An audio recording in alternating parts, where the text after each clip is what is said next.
This is just so trippy. Oh, hello there.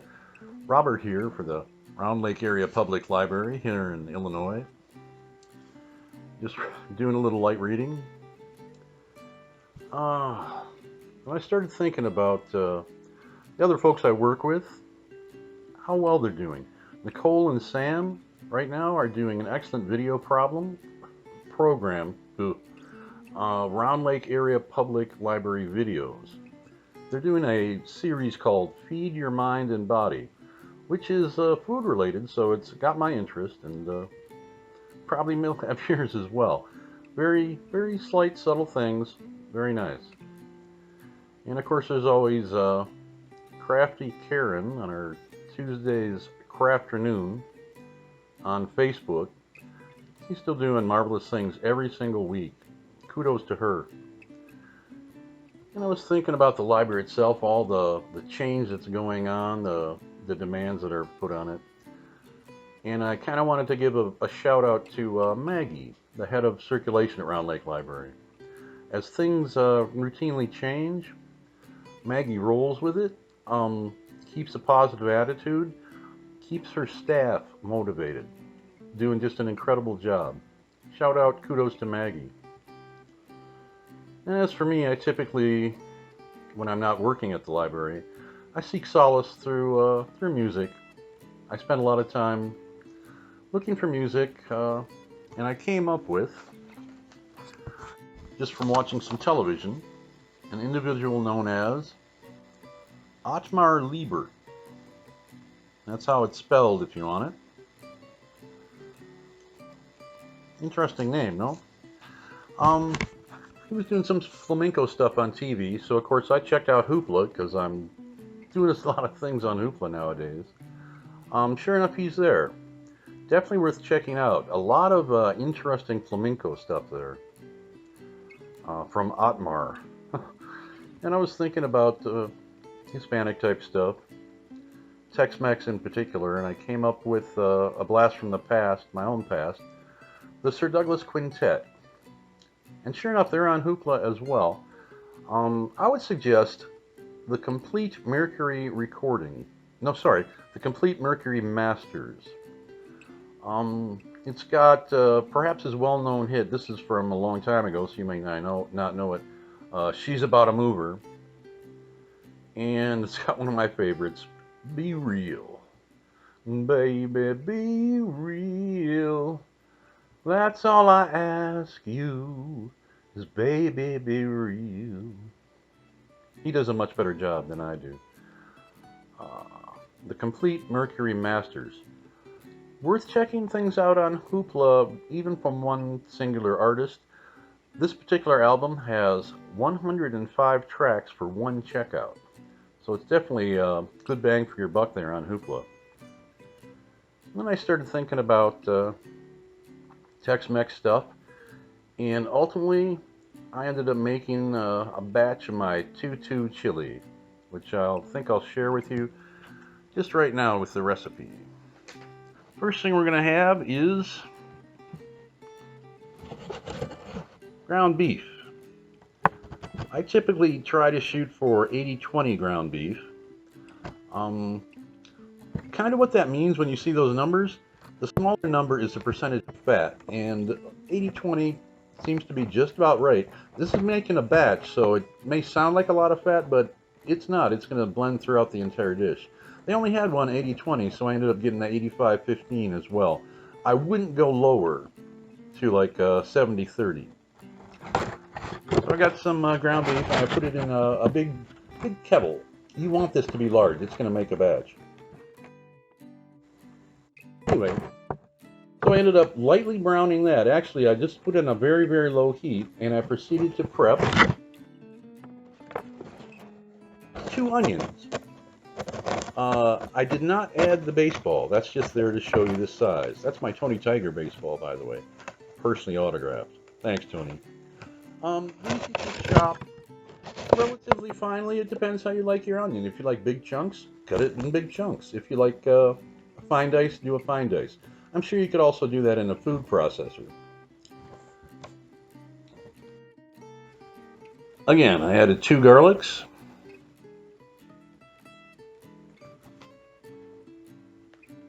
2 more garlics, 2 more garlics. You kind of get the drift here. I kind of like the garlic. Um, 2 garlics, 2 chili. Uh, I ended up only using 2, 4, 6 of these because they are kind of big. I wasn't sure when I laid it out to prep it. Garlic press if you want. You can just do a fine chop on those. You could probably put that in the processor as well. Oh, let me see. Oh, 2 jalapenos. These were finely chopped. I spent some prep time on those after I took off the tips. I ended up slicing them in relative slivers and then turning them around and just cutting them as finely as I could. You don't really want to know that they're in there other than the flavor. You don't want to bite into a big chunk of jalapeno. And at this point, 2 tins of tomatoes. These happen to be red gold. You could use any type you want. I did not know this at the time when I got them. I didn't really look. They were both in the same aisle together. One was actually diced, and the other was whole and peeled. Typically, I go for the whole and peeled. I slice those up myself, and I get relatively large chunks of tomatoes. This seemed to work out using the 2 different types. I might try that again. I might stick with that. Liquid and all, by the way. Everything from the can. Added 2 tins of black beans. These were, oddly enough, the only ones I could find. I normally don't use this, and I definitely don't strive for organic. I don't have anything against it, but these happen to be organic. Put both of those in there. Again, juice and all.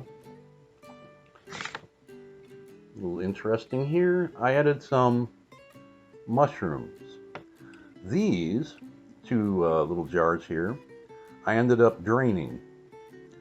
Not a real fan of the mushroom juice. If you wanted to add it, I'm certainly you could. It would kind of thin things out in the chili. Me, I just didn't feel like it so much. All right. Oops. And 2 generic packs of chili seasoning mix. These were, I think, just a generic brand.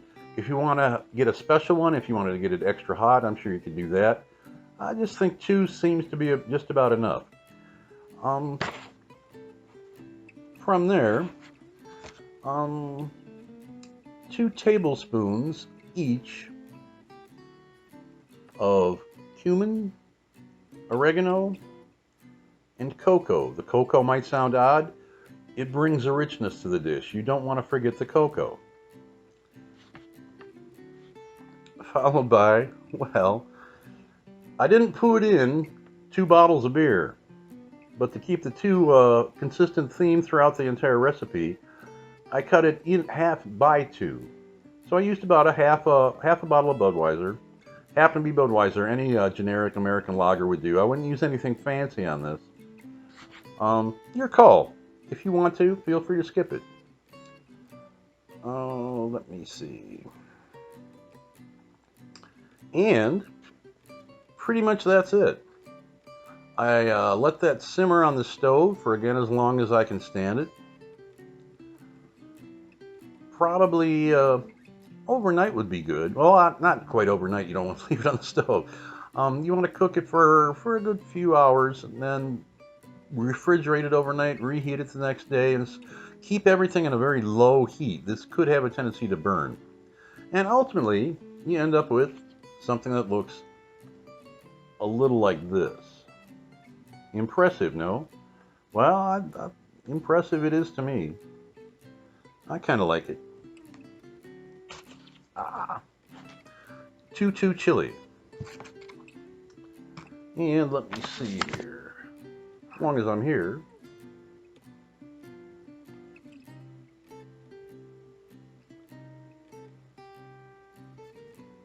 Kind of looks nice, doesn't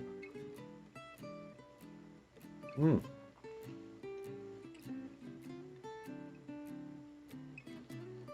Oh, yeah.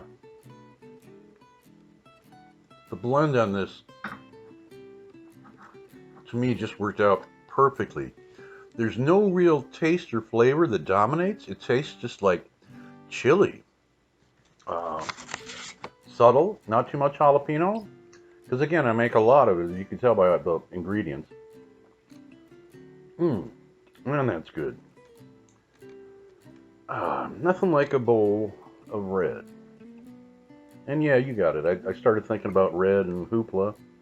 I looked up Simply Red. Sure enough, 25 greatest hits is on there. Includes probably their biggest one, Holding Back the Years. There's some real soulful balladry going on Simply Red. They'd be worth checking out.